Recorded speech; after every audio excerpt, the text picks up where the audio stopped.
Good morning. It's great to see you, beautiful being. It's lovely to be here inside out of the blustery wind. And of course that means we do rocks, right? There's no problem with being inside with the rocks. And today it's all about love. And today the Celestite said, I want to be in on the love conversation. So here it is. Beautiful sparkly thing. This lovely soft blue. It's just a little bit grey blue, which I always find, I don't know, very soothing. And you know, there's the big crystal and there's a cluster sort of growth of like a plate of them. It's all sparkly. And there you can see what it's grown on. And the little label says, I think it's probably upside down, but it starts with MG, which means this one's come from Madagascar. And it's fabulous. So I'm just enjoying sharing this with you. Good morning, good morning. I can see there's some little people on. Hi, Laura. Great to see you. G'day, Eric. You won't be far away, I know. So it is just lovely to share this. Look at that. Yeah, that's the ridge back of another one. Hi, Heather. It's you. Yay. Good morning, beautiful. So there it is, beautiful blue celestite. I'm really fond of this piece. Of course, I got it from my friend Jenny Polo. Anyone who's in New Zealand, particularly in Wellington, you got to check her out. She has the most amazing rocks. And yes, I am doing an unashamed plug because she just gets the most amazing rocks. This is another one. She gave me this. This is a complete mongrel, and I love it. Now, let me start. Okay, obviously this is a quartz point, but this greenish stuff that's growing on it is epidote. So, you know, and I don't know how green it looks to you, but it's this sort of soft olive green colour, and it's a bit sparkly. Hopefully you can see that. Good morning, Linda. And as well as the quartz points, you have, where is it? There's calcite. This is calcite. You can see the characteristic calcite shapes. It's quite sort of rectangular and plate-like. That is not quartz. That is calcite. And where does it go to? You know, it's a real mongrel of a rock. They all grow together.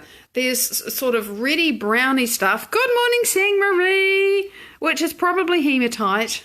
Jenny would have told me, and I haven't remembered them all. But that's inside quartz.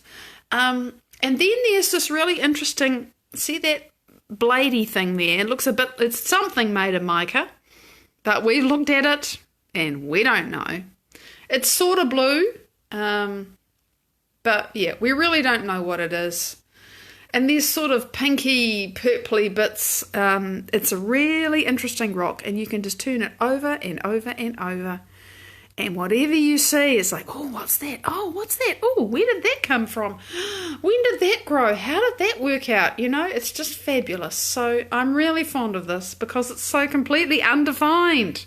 Yeah, it is really, really cool. I love it. So those are our rocks today. One that's, you know, all one thing and one that's everything. Yeah, it is a bit lichen coloured, Linda. You're right. Yay, the camera's actually doing it correctly. It is a bit licheny, so it's fabulous. It's a really, really cool rock. So now let me get to the subject today. Today I want to have a love fest, and the reason why I want to have a love fest is because one of you last week made a comment, was very interesting. The whole lot of basically waving at me and saying hi, hello, you know.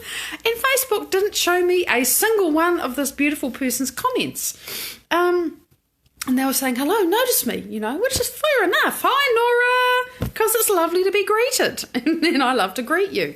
There's going to come a point when there'll be too many people. Right now I can do that without it seeming like a continuous, you know, transmission of greetings. And there'll be a point when it's going to get silly. But right now I get to say hi to you, and I love that. And Facebook didn't show me a single one of this lovely man's comments. It's just crazy. And so it made me think of how the more we want people to love us, or the more we want love, or the more you want money, or the more you want health, you know, whatever it is that you want, right? The more aware you are that you become, that you want it. Good morning, Julian. The less you're aware that you have it. And so we notice things by contrast. and I know I spoke about this last week, and it's because I've heard my inspiration, Joe Dispenza, talk about it exactly this way. We see something that we desire, hi Faye, and because we don't have it, we think, oh, I'd like that, and by contrast, we start to desire it, right? That's just being human. But when it comes to love,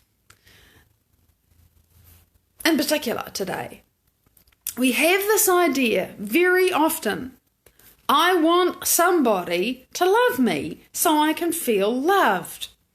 I want someone to hug me so I can feel whole. You know? Yeah! And where you put your attention is where you put your energy. So I really appreciate your attention because you're giving me your energy as I give you mine. You see? It's an exchange. This is not a one-way thing, and I love that. So we have this idea that we need someone or something outside of us to make us feel loved. And that is a big fat lie. And more than being a big fat lie, if you do not know love in yourself, you actually can't receive love from anybody else. And it's interesting because the replays that put their hand up to be scheduled for the weekend were all about love. So there is a thread going on about love again, you know, from the universe, right? Because I just know this one, they're the ones that are squawking at me. To receive love, you've actually got to be able to feel love in yourself first. It doesn't work the other way around. Because how many times has somebody said to you, oh, you do that really, really well, and you go, oh, no, I don't, it's just something.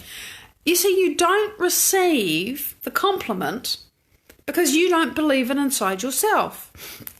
Turn it around. How many times have you said to someone, you're amazing, I think it's incredible what you just did, or, you know, whatever it was, and they go, oh, you know, and they sort of curl up and they can't receive essentially your love because they don't love themselves enough to receive it. Really, bottom line, that's what happens. If you find yourself shrinking when people are being kind to you, it's a sure sign that you're not kind to yourself. And so you can't receive what they offer you, which is kind of like, oh, shit. You know, this whole thing of what's inside is what's outside. And it's very easy to look at that and think, oh, dear, you know, I must be a mess if my life is like this. Well, whatever it is. Don't use that as an excuse to beat yourself up or feel like it's impossible or anything. It's just that's where you're at, right?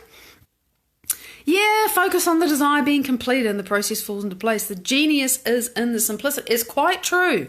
The challenge is that when you feel that what you desire is so far away from you, then it is very challenging to imagine that you have it. All right, this gap.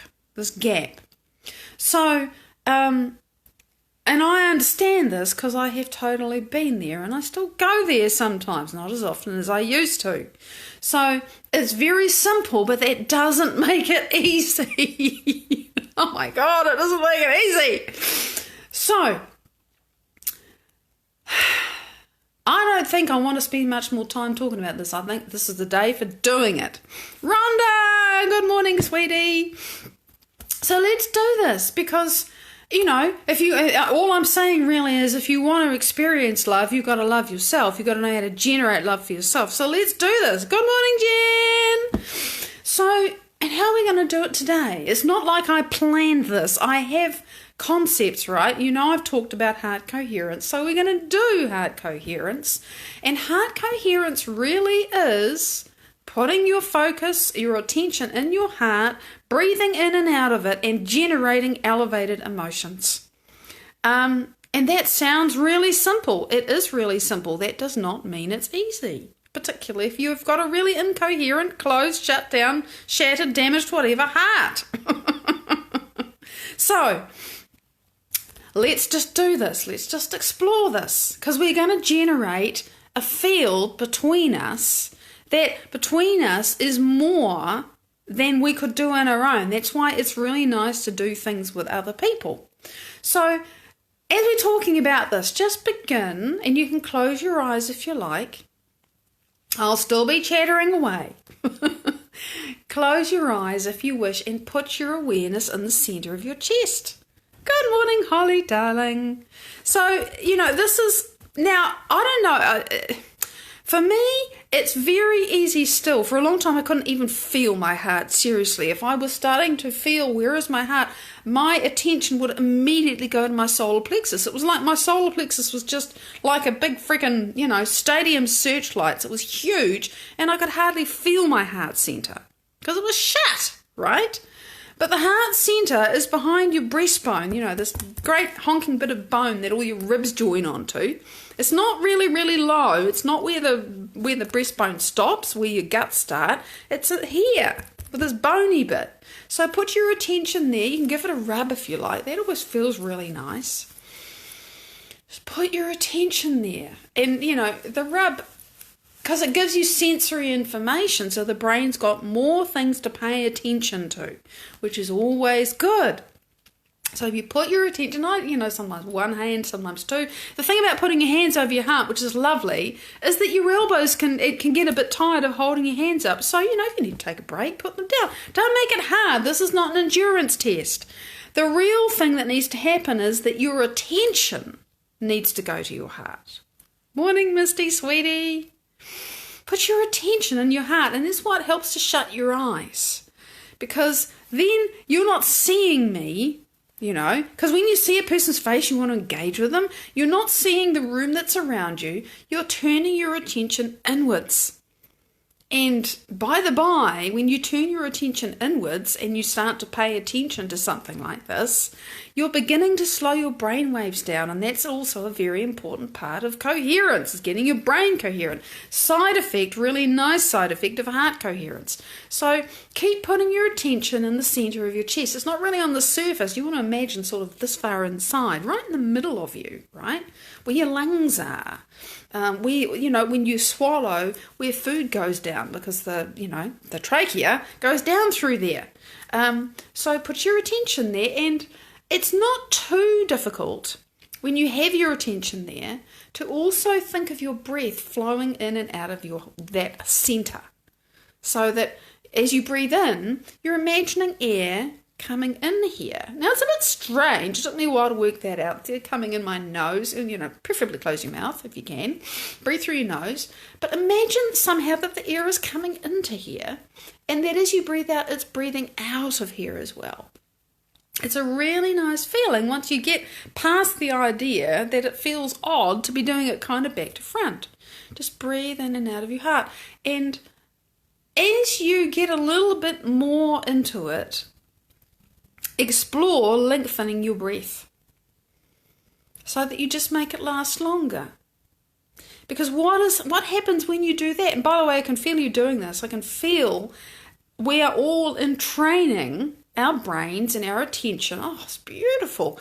We're all coming heart-centered, and it changes your field. And it changes, because we're all doing this together, it changes the field that we hold together, which is non-local. The fact that most of you are on the other side of the planet from me is irrelevant. We are connected quantumly, and as far as I'm concerned, you're in the room. So, as you feel your heart, and you breathe in and out of your heart, you're becoming heart-centered.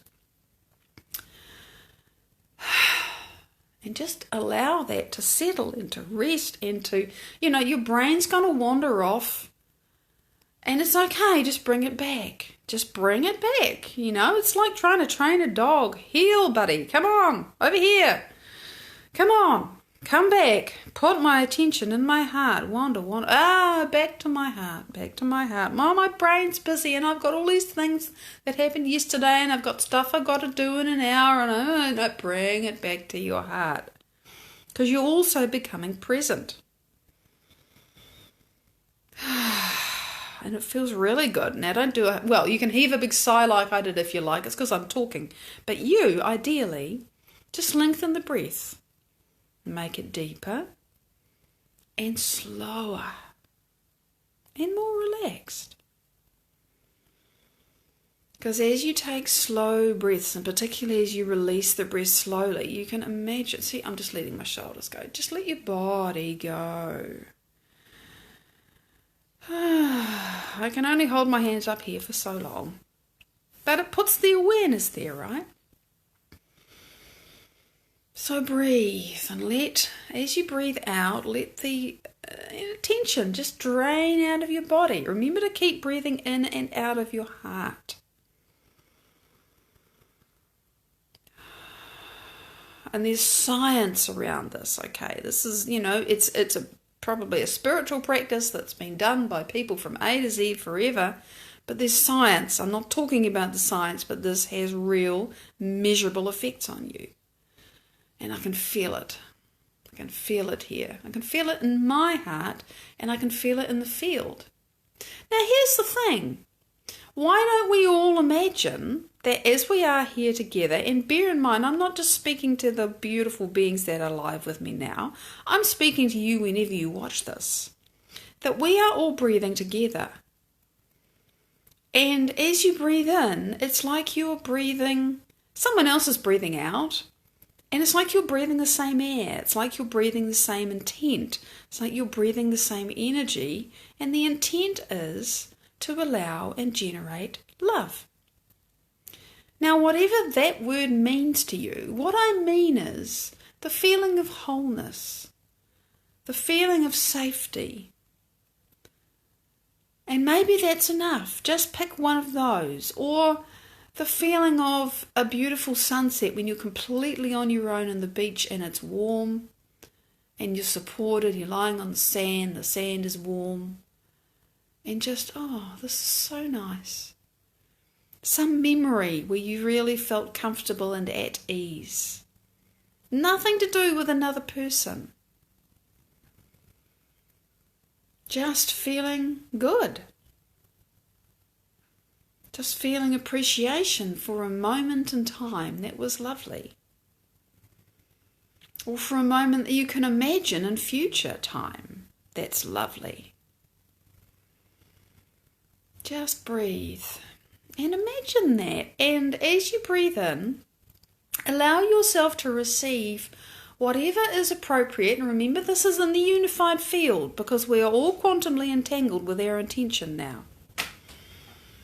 So whatever is appropriate, every frequency in the unified field is available to you if you just open yourself up to it and you make yourself a resonant match. So by imagining that beautiful time when you felt at ease or safe, loved, or all of the above, or the very bestest feelings that you have, you're tuning yourself in to more things in the unified field that are like that. And guess what? We're all holding those kinds of feelings. So as you breathe out, you can allow the very best of what you are holding in yourself to be available for others. And as you breathe in, you can imagine that what others are making available comes to you, but only what's perfect for you. It's got to match you. It's only going to come if it matches you, if it elevates you, because that's your intention now, is to elevate your emotional state. And again, I can feel it. It's like you're making little connections. And it's not logical. You're not thinking about this. You're feeling it. And you're opening yourself to feeling it a little bit more. Now, don't force the rose open. The rose is going to bloom on its own. You're just keeping your awareness in your heart. And breathing in and out. And having this memory or this imagination of feeling really lovely. And being open to receive more of that. That's all.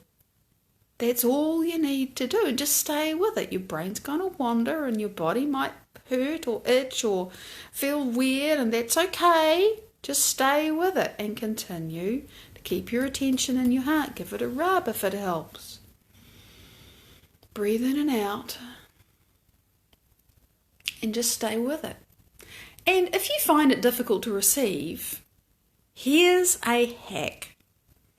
Just pour every bit of love that's in you onto someone or something. In fact, forget the someone, onto something you love. A pet, a beautiful flower, a memory of a beautiful landscape. Just pour your love onto Gaia, if you like, or the sea, or someone or something that you want to feel better or feel healed today. Just pour your love out to that. Because it's often easier to give, but when we give, we always receive. Just breathe. And let your love go out into the unified field. Love on the field. Love on life itself. Now, I don't mean life, what you see when you open your eyes in the world and the life that you live. I mean divinity. I mean source. I mean the creative force that created everything. That's what I mean by loving on life. And when you love on that life, it loves you back. Speaking from experience, as one who found it very difficult to feel love. So just allow yourself to love on life, or a flower, or an animal, or someone or something that you want to feel better, but with no expectation of anything coming back to you. Just love, and then as you breathe in, be open to receive more of what you just gave. It's a new adventure. It's a different game. It's not what we're used to. But that's what I wanted to share with you today. And you see, you can practice this. It's easier when we're together and when we play together. But you can do it on your own, and you can develop the mental and emotional and energetic muscle, and you'll get better at it. Thank you so much for creating this with me. I hope you really found it interesting, and you noticed some stuff, and you noticed yourself, and you noticed your resistance, and you overcame it a little bit. Thank you so much. Inga and Rudy, it's great to see you. It's beautiful to be with you. Delicious divinity. Thank you for being willing to open your heart, because that's what we've been doing. And I can feel it from here. Big love. I'll see you tomorrow. Bye-bye.